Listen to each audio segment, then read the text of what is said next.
का स्वागत है। आज हम बात करेंगे मास्टर जी से।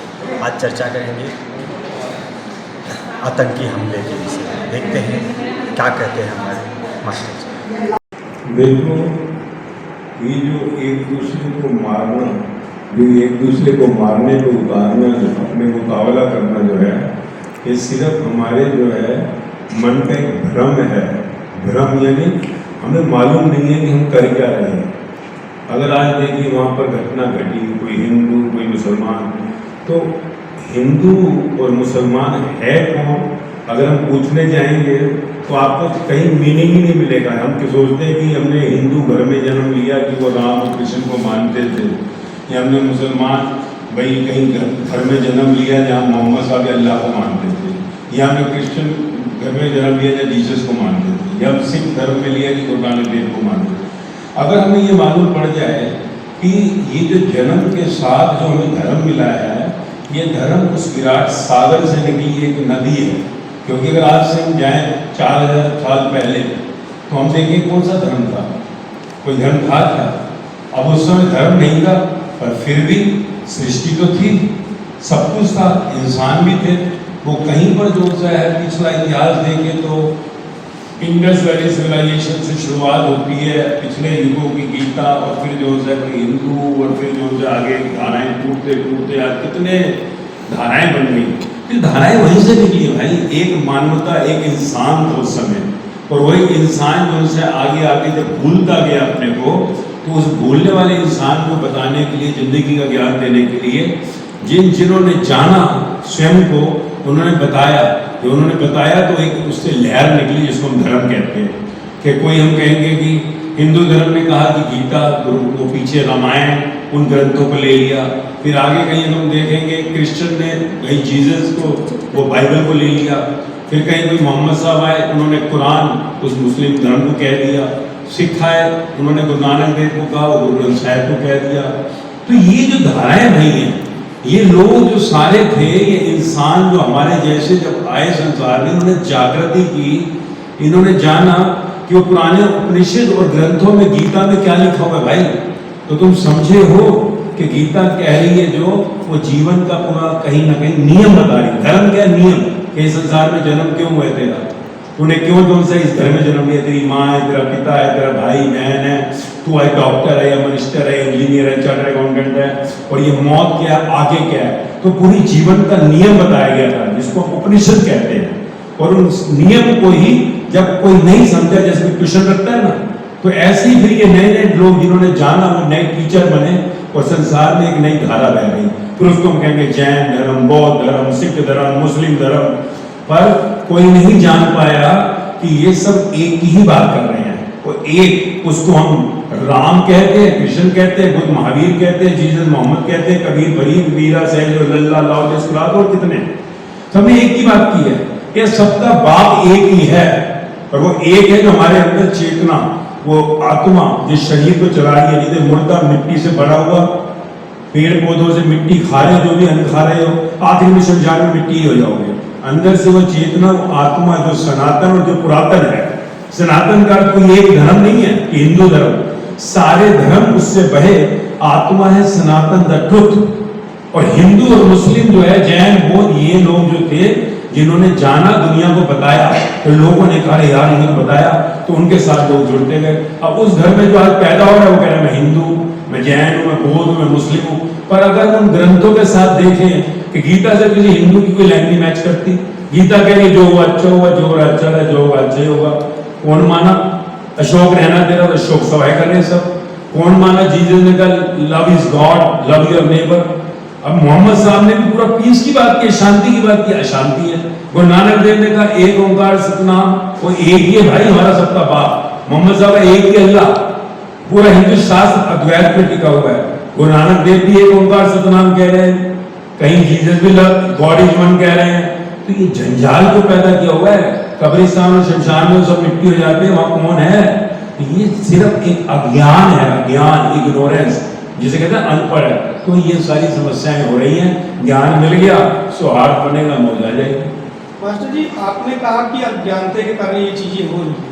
अगर हम एक विशेष समुदाय की बात करें, जहाँ उन्हें ज्ञान दिया जाता है कि आप काफिरों को मारो तो आपको जन्नत मिलेगी, 72 हूर मिलेंगी, और एक कुछ कहते हैं कि किसी चीज़ का पानी होता है जमजम, कुछ ऐसा मिलता है। तो ऐसा अज्ञानता जो फैला रहे हैं उनके लिए आप क्या कहना चाहेंगे, और जो अज्ञानता में फंस जाते हैं उन्हें क्या कहना चाहिए? ज्ञान ले लो ना भाई। अगर मान लीजिए आपके पास इंस्ट्रूमेंट पड़ा हुआ है 2 लाख रुपए का, जिसका आपको नॉलेज नहीं दिया था, सिर्फ व्हाट्सएप और वही करे जा रहे थे, कोई आपको गिफ्ट दे गया था, अगर आज आपको पता लगे आप ज्ञान नहीं लोगे उसका? अरे हो गई गलती भाई, अज्ञान में गलती हो गई, अब जान लेना कि मोहम्मद साहब क्या कह रहे हैं। कोई बता गया हमारे को अनपढ़ टीचर, जिसको पता ही नहीं, जिसका जिंदगी का अनुभव ही नहीं। आप देखो ना, संत किसको कहा? जिसने सत्य को उपलब्ध किया। सत्य क्या है? जो गीता, गुरु ग्रंथ साहिब, बाइबल, कुरान, धम्मपद जो कहता है मैं हिंदू के, गीता मैच कर रही है तेरे से? जो तू संत है, सिख है, गुरु ग्रंथ साहिब मैच कर रहा है। अगर तू कहता है तू पढ़ा है, मौलवी है, तो कुरान मैच कर रही है। तो वहां देखो कुरान में खुद मोहम्मद साहब कह रहे हैं समझदार के अलावा इसे कोई नहीं समझ पाएगा। कौन समझ रहे भाई? तो अब हम जब अगर मान लो हम लेने जाते हैं टमाटर भी ना, तो ऐसे देखते हैं कि किसके पास अच्छे उससे लेंगे। जिंदगी का ज्ञान किसी मर्जी से ले लोगे। अब गलती हो गई, ज्ञान मिल गया बचपन में, अब तो ज्ञान ले लो।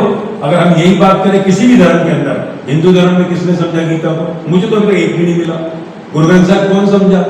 जो उसमें लिखा कोई मैच कर रहा है, साफ लिखी हुई है लाइन, कोई समझ आती नहीं है। तो कहने का क्या अर्थ है? गलती होगी तब तो समझ लो। अब आज हम हजारों से लाखों तक जो 16 साल तक करते, देखो समझ गए हमारे लोग, और मौज में आ गए। हर धर्म के लोग सर्वधर्म मेला भी करते हैं, 1000 लोग दुनिया से आए थे, सब मौज में खुशहाल है, धर्म की बात है। तो ये अगर गलती कर ली, आप सड़क पर 10 किलोमीटर गलत चले जाते हो, कोई कहता है आप गलत आ गए, मुड़ो। कैसे मुड़ जाते हो? अब ये जिंदगी में मुड़ो नहीं यार। वो नहीं तो वहां जो बैठे हुए बुद्ध, महावीर, जीसस, गुरु नानक, राम परमान, साईं, मीरा, साहब, लल्ला, लालेश्वरा छाती पीट रहे होंगे, तुम क्यों बदनाम कर रहे हो उनको? तो आप घर में जहाँ जन्म लेते हो वो परधर्म है। सब धर्म तब होगा जब आपकी लाइन में मैच करेगी। तो समझना पड़ेगा ना, चूक हो गई तो ये खेल क्या है? तो ये समझ आ जाएगी, मौज आ जाएगी, क्यों एक दूसरे को मारेंगे काटेंगे। मास्टर जी, अभी धर्म के नाम पर बच्चों को कट्टरपंथी सिखाया जाता है, किसी भी धर्म को, उनके लिए क्या कहना चाहिए? देखिए, जो सिखा रहा है वो क्यों हमने कहा नर्क जन्नुम क्यों लिखा है? ये जो सिखा रहा है उसको यही जानना है कि मेरा इस शरीर में है क्या। सिर के बाल से पांव के नाखून तक मेरा कुछ नहीं, जिसने बनाया वो बाप हिसाब लेगा मरने के बाद। क्योंकि कहते हैं ना, अगर तू किसी एक इंसान के ऊपर ब्रश करता है तो ये एक एक घड़ी का हिसाब देना पड़ेगा। अब जो ले रहा है उसको तो मालूम ही नहीं है, उसको तो शुरू सिखाया जा रहा है। आज नौजवान भटक रहे हैं। आप नौजवान जिन्होंने मारा सर उनसे पूछो हिंदू होता क्या, मुसलमान होता क्या है, उनको नहीं पता है। नौजवान है, ड्रिंक ड्रग्स उसको दिया जा रहा है, बेरोजगारी है तो उसको जो मर्जी करके उसे हिप्नोटाइज कर दिया और उससे सब कर्म कराए जा रहे हैं। तो जीवन के सत्य को समझना पड़ेगा। हमें ज्ञान की रोशनी हर जगह पहुंचानी पड़ेगी। स्कूलों कॉलेजों में स्टैंडर्ड से जिंदगी का ज्ञान दिया जाए तो होगा ये सब। ये 72 हूरों और जन्नत के लालच में आतंकवाद फैलाते हैं, लोगों की हत्या करते हैं, उन्हें क्या शिक्षा देना चाहिए? क्योंकि आपकी वाणी से ही हर दुख का अंत है, तो अपनी वाणी से उन्हें क्या शिक्षा देना चाहेंगे कि 72 हूरें और जन्नत होती भी है कि नहीं? देखो भाई, जन्नत क्या है? मौज, जिंदगी की मौज ही जन्नत। जन्नत क्या है? दुख, अशांति, टेंशन। आज दुख, अशांति, टेंशन तो सभी है, तो क्या जन्नत है ये? तो कहने का क्या अर्थ है? वो हेवन, हेल, स्वर्ग, नर्क जो घटना संसार में बताया गया है, ये है कि अगर तुम कहीं पर भी अपने को बना लोगे कि मैं जज हूं, मैं ऐसे कह रहा हूं ऐसा होगा, तो फिर कहीं तुम्हारे को वो जन्म, वो है, वो नर्क मिलेगा, क्योंकि तेरा कुछ है ही नहीं। और जो है, जिन्होंने जाना उन्होंने देखो कहीं भी किसी ग्रंथ में देख लो, सबने यही करा है। सब धर्मों में एक ही कॉमन चीज है, कॉमन है, मैं नहीं तुम, मेरा नहीं तेरा। तो उसने कहा कि जो भी है तेरा नहीं है, तो तू किसी के ऊपर इंपोज नहीं कर सकता। अगर इंपोज करेगा जन्नत जाएगा, हेल, नरक जाएगा। तो इसके लिए समझना है बस, और कुछ नहीं है। मास्टर जी, मन बड़ा चंचल होता है, हाँ। तो इसको स्थिर करने के लिए क्या उपाय है, क्या करना चाहिए, क्या मन में लाना चाहिए? देखो, मन यानी विचार, विचारों का काफिला। ये क्यों चंचल है? क्योंकि अब मान लीजिए मेरा काम है जर्नलिज्म, तो मुझे तो यार सबकी नॉलेज चाहिए, हर चीज चाहिए। मैं डॉक्टर हूँ, डॉक्टरी की नॉलेज चाहिए, और एक थोड़ा माइंड रिफ्रेश हो। हम जो है माइंड को चारों तरफ जो है हर एक को पकड़ कर बैठ जाते हैं। मल्टीपल जो सब्जेक्ट्स, मल्टीपल थॉट, जब से मोबाइल कंप्यूटर आया है, तो जिससे हमारा मन दौड़ता जा रहा है। हम कहीं टिकते नहीं। आज देखो, आज जो है कोई भी जना मुश्किल से 8 से 10 सेकंड के लिए देख पाता है कुछ भी, टक टक टक टक मोबाइल देख लो आप। क्यों? मन चंचल है, क्योंकि वो समझना ही चाहता। 8 से 10 सेकंड में आप क्या समझोगे किसी इंसान को? अगर आप कौन सा है, मान लीजिए आप पे लिमिटेशंस हैं, तो आप आराम से पहले किताब पढ़ते थे, पढ़ने पूरा नॉवल पढ़ डालते थे। अब क्या है कि वो मन क्यों चंचल है?